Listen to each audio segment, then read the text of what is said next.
Thanks, Jordan. First of all, welcome. It is really amazing to watch so many people, and it has been really inspiring to be as a part of Plato. Today, what I'm going to talk about is elevating your management game together and what we did in Headspace. For those who don't know Headspace is a wellness company, and we recently merged with Ginger, which makes us wellness and care company together. What I really want to go deeper into is why. Why we thought that Headspace needed an initiative to step up their management game. And then what are the strategies we took to make that happen for ourselves? And lastly, of course, how we implemented those strategies.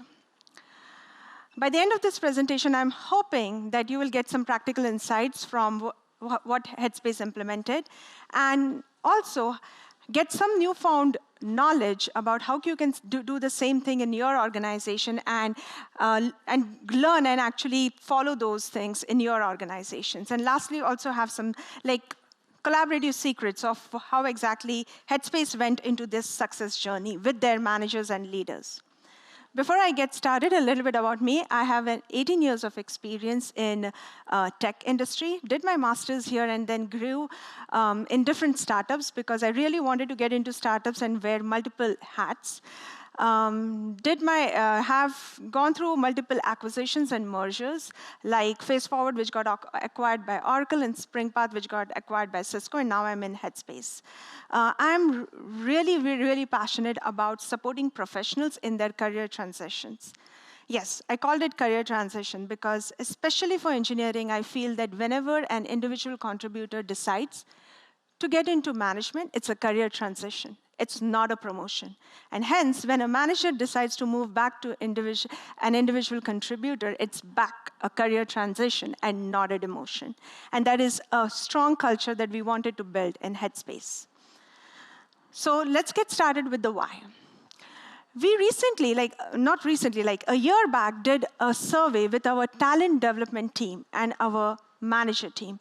We do have a talent development team whose responsibilities are basically to make sure that our talent is developing and we have retention, and of course we are hiring. Some of the key insights that we received from them was the engineering managers were talking about not having enough time to think about their career. And secondly, also talking about not having a well-defined structure. Whereas the talent development team was heads down focused on doing all these training sessions, which nobody was attending.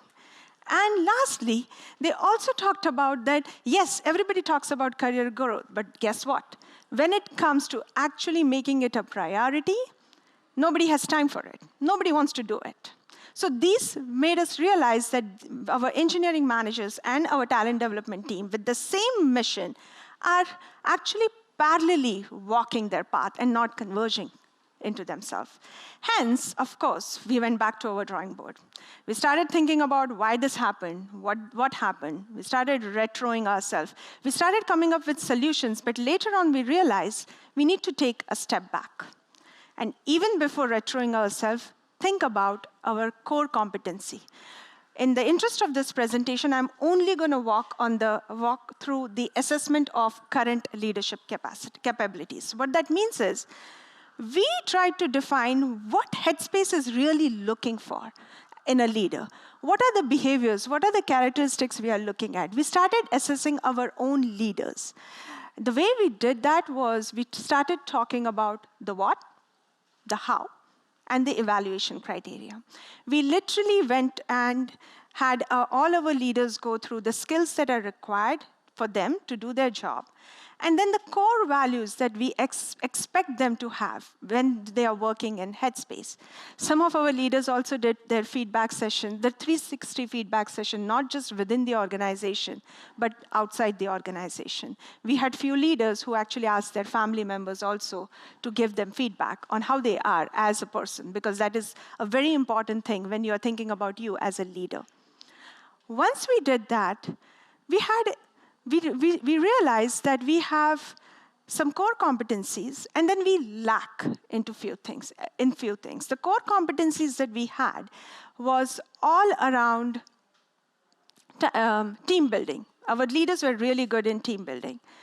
Our leaders were also really good in empathy, in emotional intelligence, in focusing on their customers. Members really came first for them, so which was excellent. But what they really lacked into is they were not thinking about how to give crucial feedback, because most of our leaders exhibit servant leadership. They were really good in empathizing with their team, working with their team, championing with their team. And hence, they exhibited the culture of servant leadership. They also were really good in making their members first. Hence, they showed visionary leadership. But when it came to giving crucial feedback, when it came to thinking about time management and prioritization, they lacked. And the third thing that they lacked was they really didn't know how to lead when in Headspace. And that was because of the culture that Headspace had brought together due to a merger. We did merge with another strong company called as Ginger, which made us think about what exactly our culture is. And that's where our managers were, trying to understand what exactly it takes to lead. Hence, we started thinking about how we can make this initiative successful. Even before thinking about how, we wanted to start this initiative keeping in mind that it's a commitment that we are giving to our managers. We started defining our expectations, committed to those expectations, and provided ongoing support and with a promise to have the rigor that is needed to think about your management game.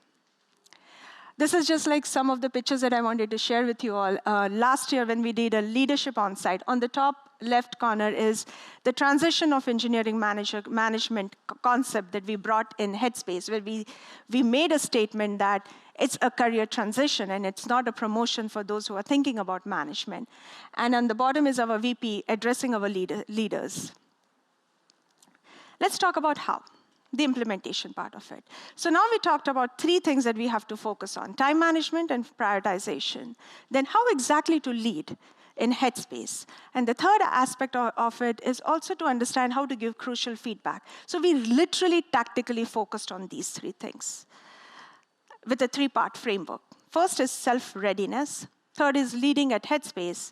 Second is leading at Headspace. And third is belonging. Let's go deeper into self-readiness. In self-readiness, we ask our managers, as well as our aspiring managers, to think about what kind of a leader you want to be, and what are the values you actually really aspire to be. Because the number one rule of a leadership is one size never fits all. Even if we have in our mind a persona of what kind of a leader we want in Headspace, that does not mean that every single leader can have the same qualities, because then the diversity will be out of the window, and we will not be able to innovate in our culture. So when you think about what kind of a leader will you want to be, it's the vision that is extremely essential. I'm sorry about the formatting. I didn't think about it while actually writing these slides. But when it comes to vision, how really you want your career to unfold. When you think about yourself as a manager and then a director and a VP or maybe a leader of any organization, how exactly you're thinking about your career? What are the things that really matters to you? The second is, what are the principles and ideals that you really value? Whenever you go to your internet, do any kind of search, whenever people think about values, integrity, authenticity, money, appreciation. There are so many different buzzwords that are out there that we believe that a leader should be actually having. It's not possible. You really need to come up with the top three things that you really, really value, and you will not budge out of. And mind you well, these values will change. As you evolve as a leader, your values will change, and that's how you will grow in your career. But it is extremely important for you to know what are those three values, which are extremely important for you. And lastly, your goals. When it comes to your goals, it has to be your individual goals, your community goals, of course, your organizational goals, and your interpersonal, your relationship goals that you have. How we put all of this together into our performance evaluation, it will be in the next slides. But for us, when we think about a leader, we always think about what are the things, what is that leader's vision for their career, what are the values they're looking for, and what are some of their personal goals that they want to accomplish. The next topic is becoming superhuman. When you think about Self-readiness, the first aspect is you need to understand what kind of a leader you want to be. And second, you have to have time management and prioritization in place, without which you will never, ever be able to think about your career development if you're not able to prioritize and focus. Becoming Superhuman is a workshop that we did in Headspace. It is available for anybody who wants to do it. It's a third party, it was facilitated by a third party organization. There are 3 things that happen during this Becoming Superhuman workshop. One is mindful meetings, basically cleansing your calendar. Do you really have to be in certain meetings? Is the agenda really defined in those meetings? Please make sure that you are adding focus time so that you are actually prioritizing your time for yourself. Second is prioritization and focus. We all in Headspace right now block our calendars called as with focus times, and nobody is allowed to add any calendars on top of it. It's your time. You decide what are the tasks that you work on. And every single engineer, as well as managers in our organization, work on something called as MIT, most important tasks that you want to finish or during that day. And you are allowed to only have 3 tasks. You cannot have 4 or 5 tasks, because then that's a recipe for disaster.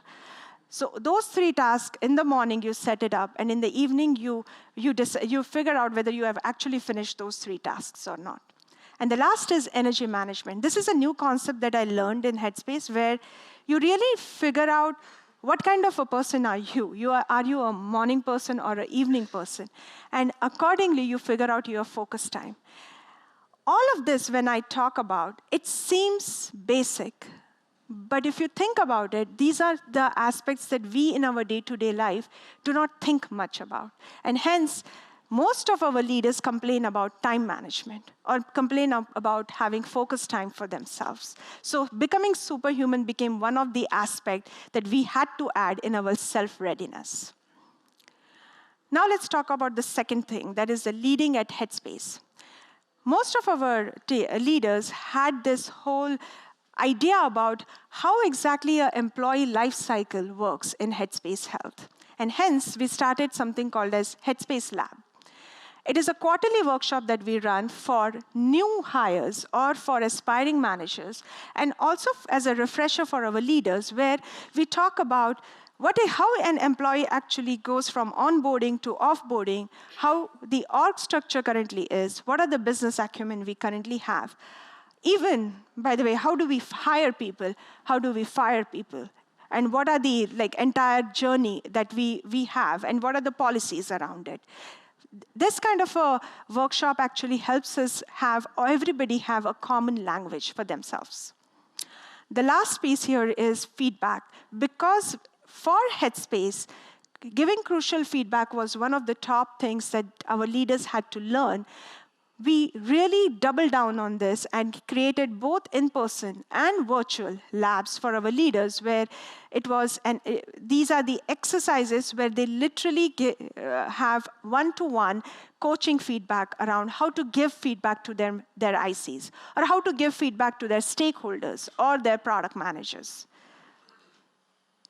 And this is what I was talking about earlier. All of this, how do we put this together in our performance optimization plan? We call it performance optimization plan in Headspace, where we first set the goals, and then in the goals, we always don't only have the organizational goal. We have organizational goal and their personal goals.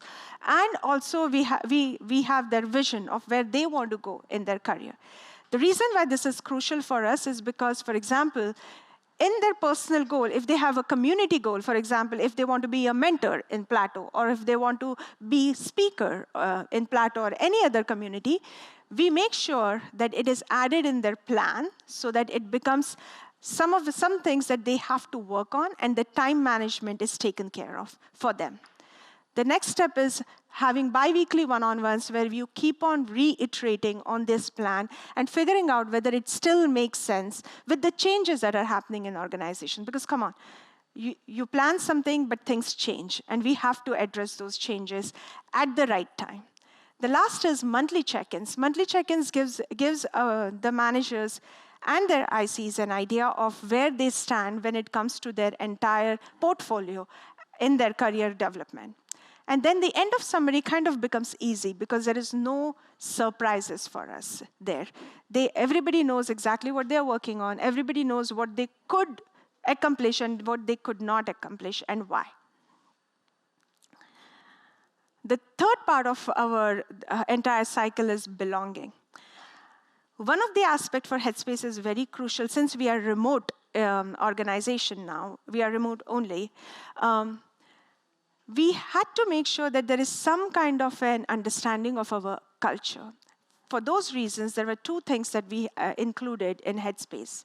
One is people-leader community, where our E-team actually works with our leaders and they talk about what are their current challenges, why certain things decisions were made, and we have candid conversations around the things that are going well or the things that are not going well in our organization. For example, we recently had a conversation with Russ, our CEO, where we talked about the recent changes that happened in Headspace after the restructuring.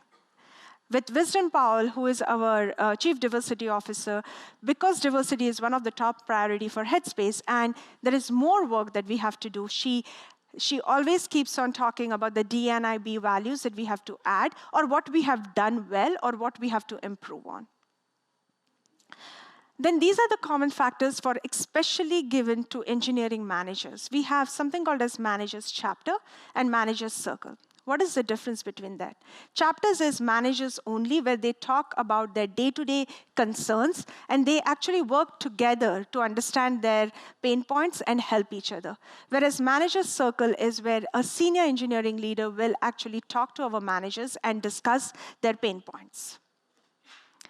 Of course, things did not work for us as much as we wanted to. So what did not work for us? We went through a restructuring. Recently, in 2022, Ginger and Headspace were merged, which brought together two different cultures. And having those two different cultures and building up an initiative to grow our leaders was very challenging because both the companies had their own thought process and cultural differences on how exactly they look at a leader. So we first had to make sure that the leadership are aligned with what we are looking for and then recreate this rigor amongst us. Second is remote. Being remote and making this happen, again, is a biggest challenge that Headspace has. Thanks to our talent development team that they have continuously making sure that we are accountable for what we have made the commitment to and what is the promise that we have given to our managers and leaders, and even our aspiring managers. And lastly, the tools. We have a lot of tools right now, and this is one of the merge attacks that we have. We need to really integrate our tools together. For example, we have Reflective, we have Litmus, we have Udemy. All of these have great tools. They have things that our managers can use for growth. But at the same time, because it lacks integration, it is really hard to understand the success metrics, which is currently manual, which is something that we are planning to work on in 2024. Our aspirations. We really want to build a mentorship culture. The way I look at Headspace right now, we are a culture of collaboration and empathy. We come together as leaders, we talk about our problems, and we resolve them together. But we do not have a mentorship culture. I really want my managers to have that bond where they feel that they have those mentors and sponsors, even within the organization, who can help them grow. Leadership diversity. We are working on this. I think, and I feel proud about it, that we have done a lot of work in this area, but there is more to do, always. Feedback loop. We do surveys. We have candid feedback from our managers of the things that are working and or not. But if any one of you have any more ideas of how can we get feedback loop going, that would be great for us. That is something that we are still learning. And lastly, excellence awards. Leadership, to be a leader, it is a lonely journey. You work, you strive, you help your team members, but at the end, the credit always is for your teams, which is a great thing. But for leaders to understand that how well they are doing or aspire to be growing in their career, it is important for them to feel appreciated. And that is something that we want to work towards, which we have not yet. Before I let you go, it's important to understand why Headspace actually decided to start this management journey or a management initiative. We got the feedback and we realized that there is more for us to do. So if you decide that in your organization you really want to level up your management, please first start looking from within and make sure that you are looking at what exactly is missing in your organization. There are tons of things out there which you will feel excited about and you would like to include in your organization, but that might not be the thing that you want, or that might not be the thing your company needs, because at the end, leadership is always not one size that can fit all. So please make sure that you're looking at your own organization, doing your own assessment, and then figuring out what are the things that you should be including and not including in it. Thank you.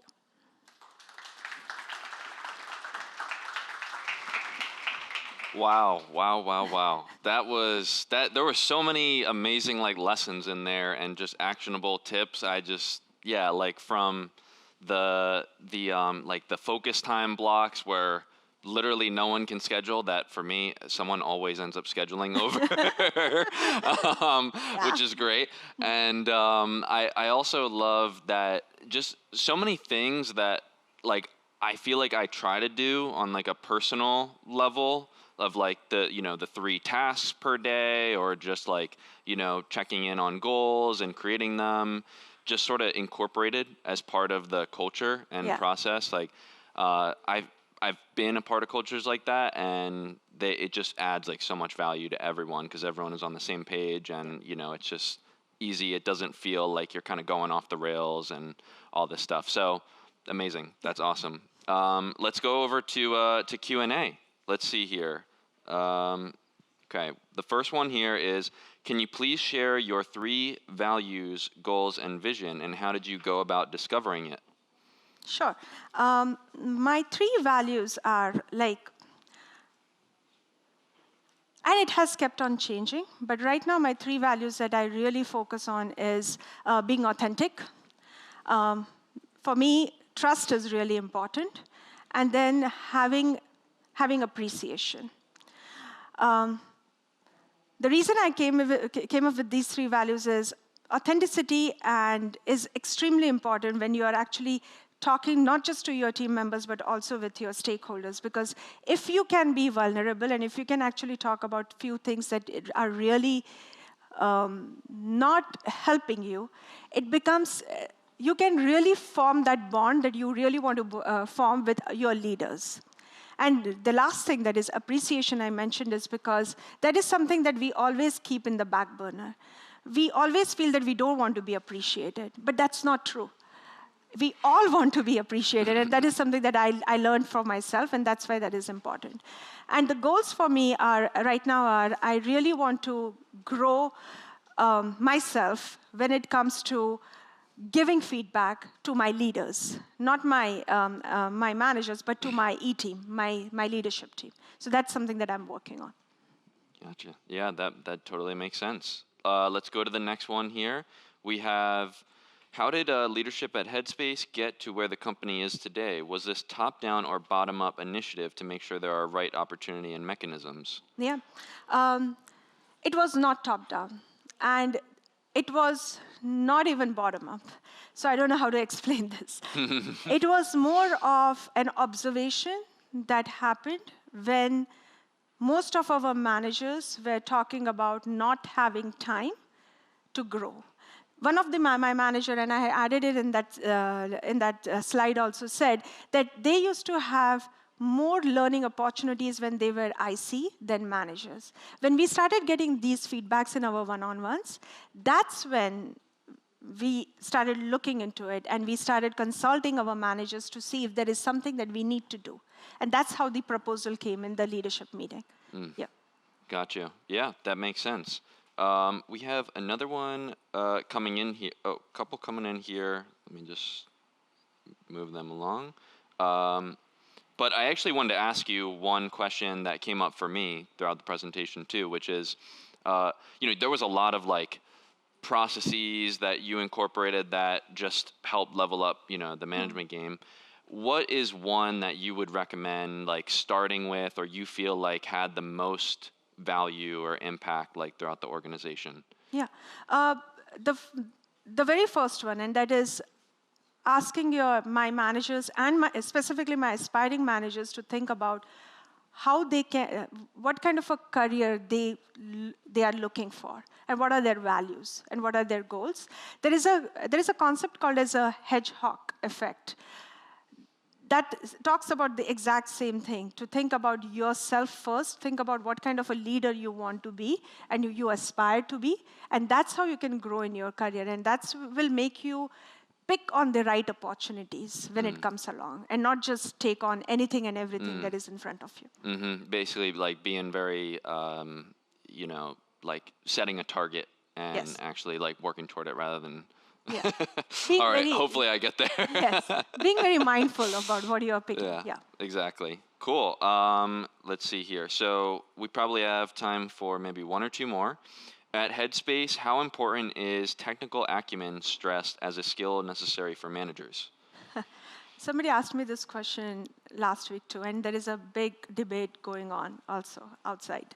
But in Headspace, it is important, I would say. And it's not that we are looking for our leaders to be like technical and coding, but at the same time, we look at our, including me, we all need to be at a stage that we can look at a certain initiative and a project and determine whether it is going at the right path. I'm going to use the same tagline that you guys have in Plato. We need to make sure that nobody is bullshitting us. And for you to know that, you need to be technical enough. So that's what we look for. Yeah. It's like when I hire like a carpenter to come over and he tells me this thing's going to cost $5,000 and I'm like, oh, does it? I don't know. I don't know. Yeah. Okay, cool. I think if we think we could be quick with this one, I think we could do this question and then the one we normally do. What is a specific example of feedback you gave a leader to improve their leadership? Oh, I recently gave this to one of the leader. I gave this to my manager actually recently, to delegate more. One of my leader right now has, I really enjoy working with my manager, and at the same time, he really enjoys knowing everything. And he really does. It's not that he's trying to micromanage, but he really gets excited about technical stuff. So I'm like, you know what, you need to back off, because sometimes you asking so many things can also get a little bit intimidating for people. So. Got it. Yeah, that's been there too. Okay, sweet. So yeah, let's go to our question we've been doing to all speakers. What is one book that you would recommend to the audience that has changed the way you work or live your life? Yeah, I would recommend the book Hard Things About Hard Things. It's from Ben, and the reason is because they talk about wartime CEO and peacetime CEO. They talk about the CEO, but it is the same thing for leaders. Whenever there is a crunch time, I'm sure the leadership aspects and acumen changes for you all individually than when it is a peacetime. So it's very interesting read that way. Got it. Love it. Thank you so much, Swapna. Let's give it up for Swapna one more time. Thank you.